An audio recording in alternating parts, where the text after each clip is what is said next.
an angry Trump could be a lot more dangerous to them than, say, Joe Biden, precisely because Trump doesn't play by the rules. He doesn't observe the usual limits. And so there is that sense that, for example, if he increased the scale of weapons being provided to Ukraine, he could also actually lift any last restrictions on how they are used to hit targets inside the Russian mainland.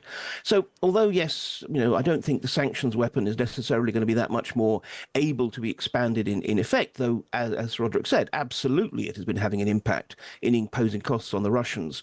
Just there is that fear. And particularly it's actually within the presidential administration. Precisely there's that fear that the boss, that Putin, who has up to now proven so deft in handling Trump, could actually overstep the mark and lose not only these great opportunities, but also gain a rather formidable and dangerous enemy. Russian President Vladimir Putin has said he would be open to agreeing to a 30-day ceasefire in Ukraine, but said he wanted to address the root causes of the conflict before ending it, which Donald Trump called incomplete but welcome. People's Deputy of Ukraine, Kira Rudik, told us she still has some hope in the Trump administration. I wonder why American president would think that after an aggressor attacked us, it would be very easy and quick to stop him and make him change their intention to conquer all Ukraine. But we have seen how American administration have pressured Ukraine to get to the table of negotiation by pulling our intelligence and American aid. So right now, I guess we should see what are the pressure points that American administration can apply to Russia. That's Ukrainian MP Kira Rudik. President Zelensky is calling these talks manipulative and says Putin is afraid to admit that he wants to go on fighting. Catherine Philp, the Times World Affairs editor, says support for Zelensky in Ukraine is growing stronger. If Putin insists on sticking to those red lines for even a temporary ceasefire, he may actually aggravate Donald Trump and his patience over getting something done in the short term that stops, that makes the guns fall silent. I mean, Donald Trump has sort of staked some of his reputation here on making this happen, on making the guns fall silent.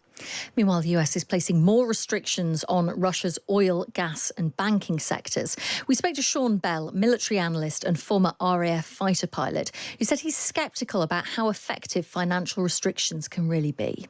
Sanctions are fine, but I understand we've had well over 10,000 sanctions applied against Russia. Has it had any impact at all in the war? I mean, let's be quite clear. Russia has vast supplies of oil and natural gas. And we may be sanctioning who buys it, but frankly, Russia has still managed to sell the same quantity of oil and gas. It just sells it through different routes.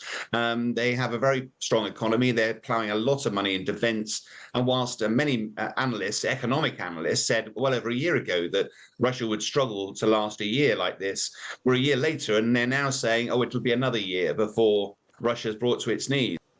Well, that was military analyst Sean Bell speaking to us on Breakfast earlier on. Let's speak now to Roderick Lyne. He is a former UK ambassador to Russia. Good morning to you.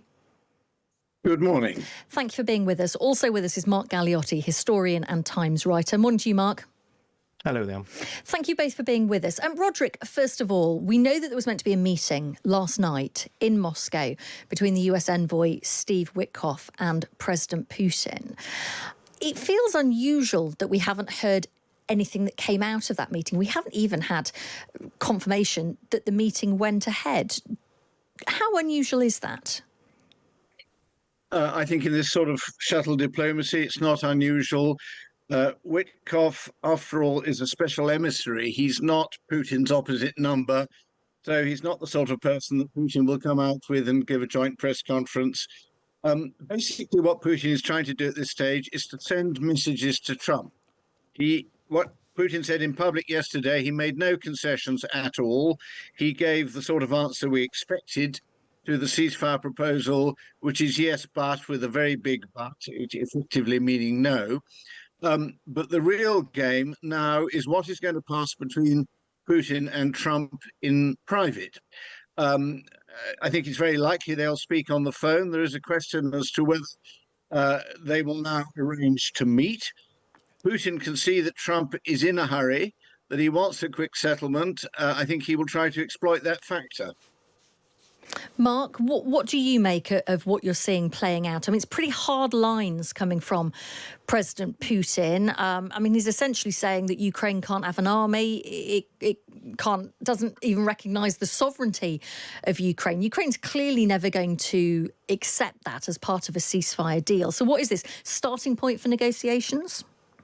Yes, I think so. I mean, we have to realize that the style of negotiation that Putin and indeed Russians and Soviets have over the years has often been precisely to present these incredibly and outrageously maximalist demands. Because then when they get haggled down to something even faintly reasonable, they can present that as them making a huge concession. And exactly as Sir Roderick said, Putin himself is not going to make those concessions to, as he sees it, a glorified errand boy. This is a man who very much believes in the reality is about how the world is decided between the great, strong leaders. So, yes, he's going to hold on until he gets to talk to Trump.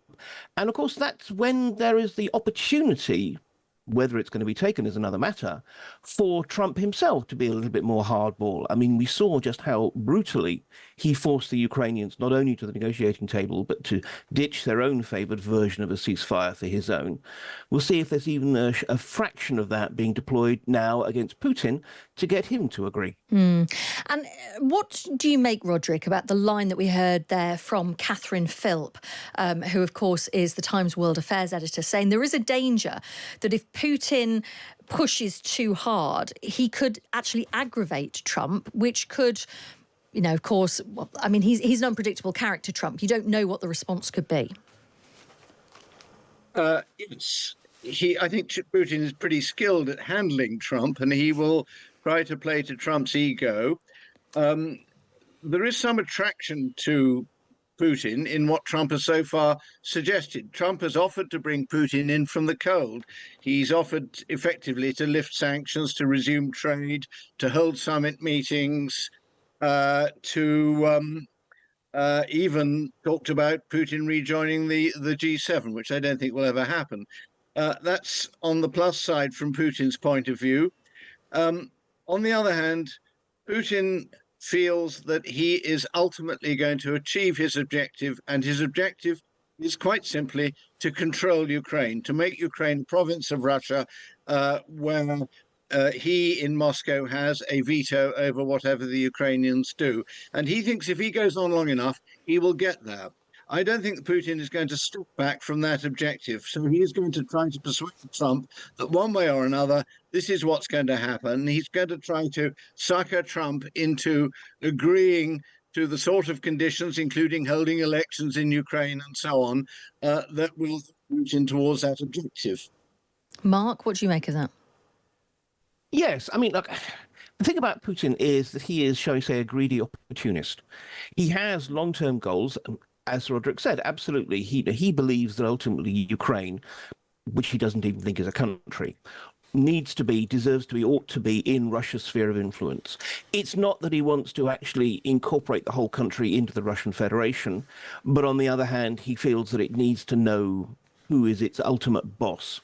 Now, whether he can actually get that is frankly very open to question because of this process of building a Ukrainian state, and a Ukrainian state almost defined by its defiance to Russia, has been extraordinary over recent years. But, that is clearly one of his long-term strategic goals.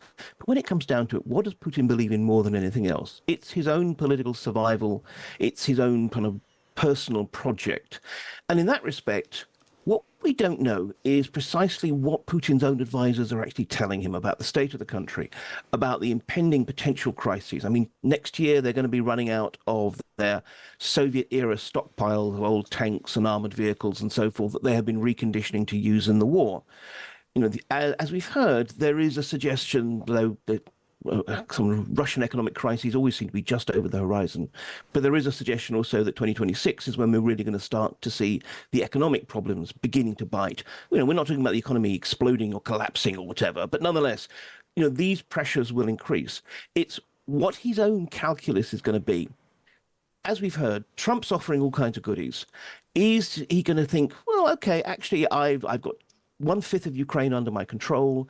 I'm being offered a route back into normalization with that still under my control. That's good enough. Or does he think, oh, if I push a little bit further, things will be even better? My suspicion is he will go for that last. He will always be tempted by thinking things could be a little bit better, so I'll just push a bit more. And Roderick, of course, one argument which is being put forward, I'd be interested to know if you subscribe to this, is that it's too soon for Russia to agree to a ceasefire because they want all of the Kursk region back, and that would make Putin feel that he's in a stronger negotiating position. Yeah, I think the Kursk region, a bit of a side issue here. Yes, of course they want it back, and they haven't completely got it back yet. I think it's more that, as Mark says, Putin is going to try to push for a better deal than at the moment he thinks he's being offered on a ceasefire. We're at the beginning, I think, of a toing and froing process that could go on for quite a while, where Putin is going to work towards achieving the greatest degree of control he can over Ukraine. You had an expert on earlier who was declaring that sanctions haven't had any impact at all. That's completely wrong. They've actually have had an impact, which is very keen to get rid of sanctions. They've cost Russia a certain percentage of its GDP. Russia is still exporting oil, actually less oil than it was, but it's having to export it at a discount, and it's pretty well lost all of its gas market. So those issues, alone, that Russia is under economic pressure. I think Putin feels he can continue for quite a while longer. He's got the country under tight control. He has become a war president, and to some extent, the war has become his rope on board. He will be reluctant, I think, to accept anything less than a deal that offers him something very close to his maximum objectives. And some people suggesting, Mark, that there is a chance that if Russia takes too long, if Putin pushes too much, that Trump may just say, I'm going to walk away, sort it out yourselves. I'm not interested. I don't want to be involved in these peace talks anymore. And, judging by what's happened so far, that could be detrimental to Putin. Yeah, it could, absolutely. Look, I think we have to realize that in the Russian coverage and the Russian elites of discussions and narratives about what's going on the one hand, they have been absurdly delighted by the geopolitical gifts that Trump has been giving them so far, whether it's in terms of tensions with America's closest allies or indeed whether it's basically forcing Ukraine into adopting a much more conciliatory position. But that's always been tempered with a concern about Trump. I mean, as former general, now senior parliamentarian Andrei Kartapolov put it, Trump is not our friend. He has his interests, we have ours, and at the moment they coincide, and that's great, but at some point they're going to diverge. And there is this awareness that an angry Trump could be a lot more dangerous to them than, say, Joe Biden, precisely because Trump doesn't play by the rules. He doesn't observe the usual limits. And so there is that sense that, for example, if he increased the scale of weapons being provided to Ukraine, he could also actually lift any last restrictions on how they are used to hit targets inside the Russian mainland. So although, yes, I don't think the sanctions weapon is necessarily going to be that much more able to be expanded in effect, though, as Roderick said, absolutely it has been having an impact in imposing costs on the Russians. Just there is that fear. And particularly, it's actually within the presidential administration. Precisely, there's that fear that the boss, that Putin, who has up to now proven so deft in handling Trump, could actually overstep the mark and lose not only these great opportunities, but also gain a rather formidable and dangerous enemy. Fascinating stuff. Thank you so much. Mark Galeotti there, historian and Times writer. And we also spoke to Roderick Lyne, who's a former UK ambassador to Russia. And I think that last point is the crucial one, isn't it? That Putin is clearly going to want to negotiate the best deal that he can get. But there is the danger if he oversteps the mark, if he irritates Trump. Trump can, as we have seen, been quite a formidable enemy.